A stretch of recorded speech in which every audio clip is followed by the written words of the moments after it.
ಸಮಾಚಾರ ನ್ಯೂಸ್ಗೆ ಸ್ವಾಗತ. ನಾನು ಮಂಜುಳಾ ಕೊಂಡರಾಜನಹಳ್ಳಿ, ಕೋಲಾರ. ಶಿಡ್ಲಘಟ್ಟ ತಾಲೂಕಿನಲ್ಲಿ ಅವಧಿ ಮುಗಿದ ಜಂಗಮಕೋಟೆ ಹೋಬಳಿಯ 4 ಗ್ರಾಮ ಪಂಚಾಯಿತಿಗಳಿಗೆ ಭಾನುವಾರ ಯಾವುದೇ ಅಡ್ಡಿ ಆತಂಕ ಇಲ್ಲದೆ ಶಾಂತಿಯುತವಾಗಿ ಮತದಾನ ನಡೆಯಿತು. ಮಳಮಾಚನಹಳ್ಳಿ, ಭಕ್ತರಹಳ್ಳಿ, ಹೊಸಪೇಟೆ, ನಾಗಮಂಗಲ ಗ್ರಾಮ ಪಂಚಾಯಿತಿಗಳಲ್ಲಿ ಸುಸೂತ್ರವಾಗಿ ಮತದಾನ ಮುಗಿಯಿತು. ಶಿಡ್ಲಘಟ್ಟ ತಾಲೂಕಿನ ಜಂಗಮಕೋಟೆ ಹೋಬಳಿಯ ಮಳಮಾಚನಹಳ್ಳಿ, ಭಕ್ತರಹಳ್ಳಿ, ನಾಗಮಂಗಲ, ಹೊಸಪೇಟೆ ಗ್ರಾಮ ಪಂಚಾಯಿತಿಯ 45 ಸ್ಥಾನಗಳಿಗೆ ಇಂದು ಮತದಾನ ನಡೆಯಿತು. ಬೆಳಗ್ಗೆ 7 ಗಂಟೆಗೆ ಆರಂಭವಾದ ಮತದಾನ ಪ್ರಕ್ರಿಯೆ ಸಂಜೆ 5 ಗಂಟೆಯವರೆಗೂ ನಡೆಯಿತು. 4 ಗ್ರಾಮ ಪಂಚಾಯಿತಿಗಳ ವ್ಯಾಪ್ತಿಯ 19 ಮತಗಟ್ಟೆಗಳಲ್ಲಿ ಮತದಾನ ನಡೆಯಿತು. ಬೆಳಗ್ಗೆ ಆರಂಭವಾದ ಸಮಯದಲ್ಲಿ ಮತ ಹಾಕಲು ಮತದಾರ ಅಷ್ಟೇನೂ ಉತ್ಸಾಹ ತೋರಲಿಲ್ಲವಾದರೂ ಮಧ್ಯಾಹ್ನದ ನಂತರ ಹೆಚ್ಚಿನ ಸಂಖ್ಯೆಯಲ್ಲಿ ಮತದಾರರು ಮತಗಟ್ಟೆಯತ್ತ ಆಗಮಿಸಿ ಮತ ಚಲಾಯಿಸಿದರು. ಸಾಮಾನ್ಯ ಕ್ಷೇತ್ರಕ್ಕಿಂತಲೂ ಸೂಕ್ಷ್ಮ ಮತ್ತು ಅತಿಸೂಕ್ಷ್ಮ ಮತಗಟ್ಟೆಗಳ ಬಳಿ ಹೆಚ್ಚಿನ ಪೊಲೀಸ್ ಭದ್ರತೆಯನ್ನು ಬಂದೋಬಸ್ತಾಗಿ ಪೊಲೀಸರನ್ನು ನಿಯೋಜಿಸಿದ್ದರು. DYSP Muralidhar, circle inspector M Srinivas, ಗ್ರಾಮಾಂತರ ಠಾಣೆಯ ಎಸ್ಐ ಸತೀಶ್ ಮತಗಟ್ಟೆಗಳಿಗೆ ಭೇಟಿ ನೀಡಿ ಬಂದೋಬಸ್ತ್ ಪರಿಶೀಲಿಸಿದರು.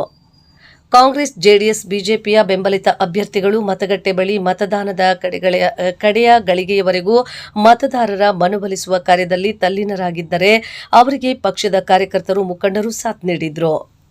ಮತಗಟ್ಟೆ ಬಳಿ ಮಹಿಳಾ ಕಾರ್ಯಕರ್ತರು ಎಲೆ ಅಡಿಕೆ, ಬಾಳೆಹಣ್ಣು, ಅರಿಶಿನ ಕುಂಕುಮ ಇಟ್ಕೊಂಡು ಮಹಿಳಾ ಮತದಾರರಿಗೆ ಅರಿಶಿನ ಕುಂಕುಮ, ಬಾಳೆಹಣ್ಣು, ಎಲೆ ಅಡಿಕೆ ಕೊಟ್ಟು ಮತ ಹಾಕುವಂತೆ ಮನವಿ ಮಾಡಿದ ದೃಶ್ಯಗಳು ಸಾಮಾನ್ಯವಾಗಿದ್ವು.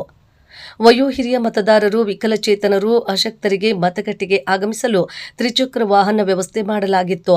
ಮತಗಟ್ಟೆ ಅಧಿಕಾರಿ, ಸಿಬ್ಬಂದಿ, ಪೊಲೀಸರಿಗೆ ಬಿಸಿಯೂಟ ತಯಾರಕರಿಂದಲೇ ಆಯಾ ಮತಗಟ್ಟೆಯ ಶಾಲೆಯಲ್ಲಿಯೇ ತಿಂಡಿ, ಊಟ, ಕಾಫಿ, ಟೀ ವ್ಯವಸ್ಥೆ ಮಾಡಲಾಗಿತ್ತು. ಮತಗಟ್ಟೆಯೊಳಗೆ ಮೊಬೈಲ್ ಹೊತ್ತೊಯ್ಯಲು ಮತದಾರರಿಗೆ ಅವಕಾಶ ಕೊಡಲಿಲ್ಲ. ಮತದಾರರಿಗೆ ಮತಚೀಟಿಯನ್ನು ಚುನಾವಣಾ ಕಾರ್ಯಕ್ಕೆ ನಿಯೋಜನೆಗೊಂಡ ಸಿಬ್ಬಂದಿಯೇ ನೀಡಿದ್ರು.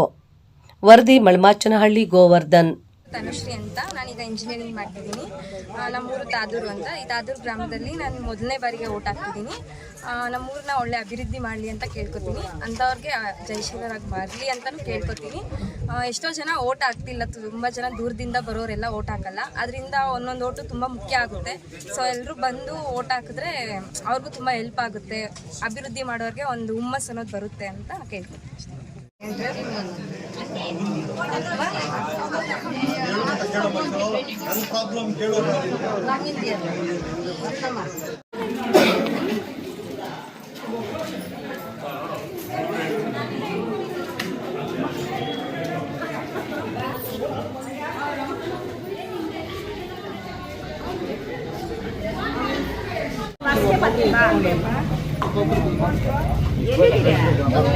ಲೈನ್ ಹಾಕಿದ್ದು ನೋಡಲ್ಲೇ